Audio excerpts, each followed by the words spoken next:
जय माता दी। अथ श्री दुर्गा सप्तशती द्वादशोध्यायः। देवी चरित्रों के पाठ का महात्म्य। मैं 3 नेत्रों वाली दुर्गा देवी का ध्यान करता हूँ। उनके श्री अंगों की प्रभा बिजली के समान है।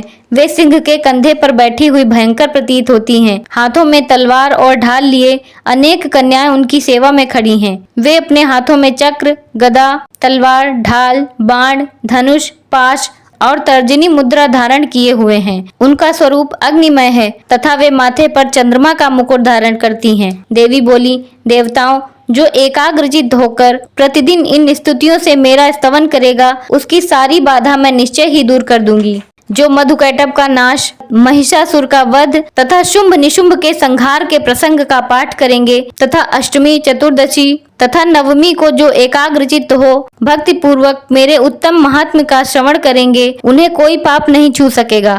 उन पर पाप जनित आपत्तियां भी नहीं आएंगी। उनके घर में कभी दरिद्रता नहीं होगी तथा उनको कभी प्रेमी जनों के विछोह का भी कष्ट नहीं भोगना पड़ेगा। इतना ही नहीं, उन्हें शत्रु से, लुटेरों से, राजा से, शस्त्र से, अग्नि से तथा जल की राशि से भी कभी भय नहीं होगा। इसलिए सबको एकाग्रचित्त होकर भक्ति पूर्वक मेरे इस महात्म्य को सदा पढ़ना और सुनना चाहिए। यह परम कल्याण कारक है। मेरा महात्म्य महामारी जनित समस्त उपद्रवों तथा आध्यात्मिक आदि तीनों प्रकार के उत्पातों को शांत करने वाला है। मेरे जिस मंदिर में प्रतिदिन विधि पूर्वक मेरे इस महात्म्य का पाठ किया जाता है, उस स्थान को मैं कभी नहीं छोड़ती। वहाँ सदा ही मेरा सन्निधान बना रहता है। बलिदान, पूजा, होम तथा महोत्सव के अवसरों पर मेरे इस चरित्र का पूरा पाठ और श्रवण करना चाहिए। ऐसा करने पर मनुष्य विधि को जानकर या बिना जाने भी मेरे लिए जो बलि, पूजा या होम आदि करेगा, उसे मैं बड़ी प्रसन्नता के साथ ग्रहण करूंगी।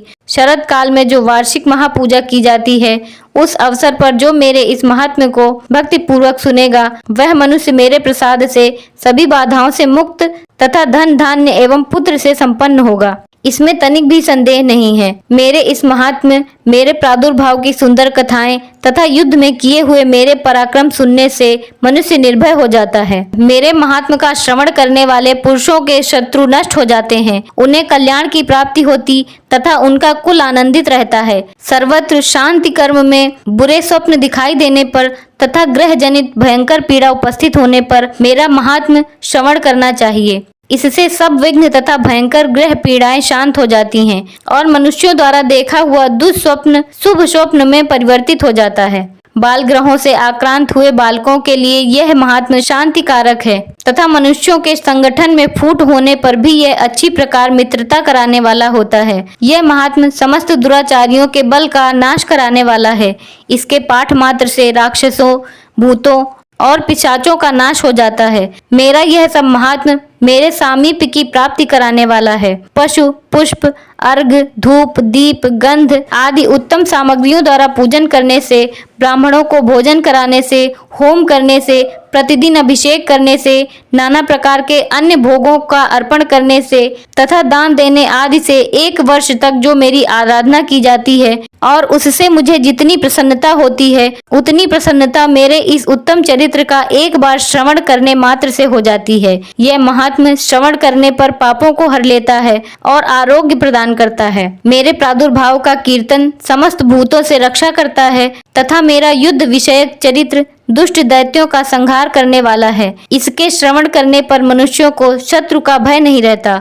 देवताओं, तुमने और ब्रह्मर्षियों ने जो मेरी स्तुतियां की हैं तथा ब्रह्मा जी ने जो स्तुतियां की हैं, वे सभी कल्याणमयी बुद्धि प्रदान करती हैं। वन में, सूने मार्ग में अथवा दावानल से घिर जाने पर, निर्जन स्थान में, लुटेरों के दाव में पड़ जाने पर या शत्रुओं से पकड़े जाने पर अथवा जंगल में सिंह, व्याघ्र या जंगली हाथियों के पीछा करने पर, कुपित राजा के आदेश से वध या बंधक के स्थान में ले जाए जाने पर अथवा महासागर में नाव पर बैठने के बाद भारी तूफान से नाव के डगमग होने पर और अत्यंत भयंकर युद्ध में शस्त्रों का प्रहार होने पर अथवा वेदना से पीड़ित होने पर, किम बहुना सभी भयानक बाधाओं के उपस्थित होने पर जो मेरे इस चरित्र का स्मरण करता है, वह मनुष्य संकट से मुक्त हो जाता है। मेरे प्रभाव से सिंह आदि हिंसक जंतु नष्ट हो जाते हैं तथा लुटेरे और शत्रु भी मेरे चरित्र का स्मरण करने वाले पुरुष से दूर भागते हैं। ऋषि कहते हैं, यूं कहकर प्रचंड पराक्रम वाली भगवती चंडिका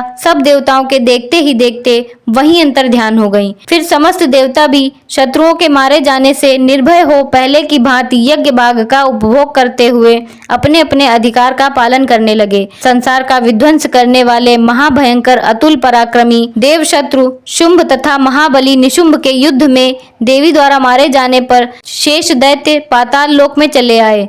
राजन, इस प्रकार भगवती अंबिका देवी नित्य होती हुई भी पुनः पुनः प्रकट होकर जगत की रक्षा करती हैं। वे ही इस विश्व को मोहित करती, वे ही इस जगत को जन्म देती तथा वे ही प्रार्थना करने पर संतुष्ट हो विज्ञान एवं समृद्धि प्रदान करती हैं। राजन, महाप्रलय के समय महामारी का स्वरूप धारण करने वाली वे महाकाली ही इस समस्त ब्रह्मांड में व्याप्त हैं।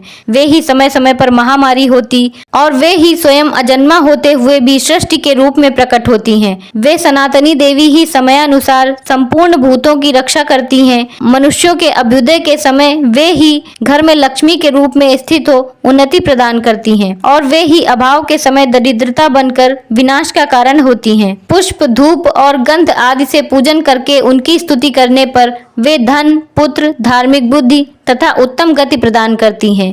इस प्रकार श्री मार्कंडेय पुराण में सावर्णिक मनवंतर की कथा के अंतर्गत देवी महात्म्य में फल स्तुति नामक 12वां अध्याय पूरा हुआ। जय माता दी।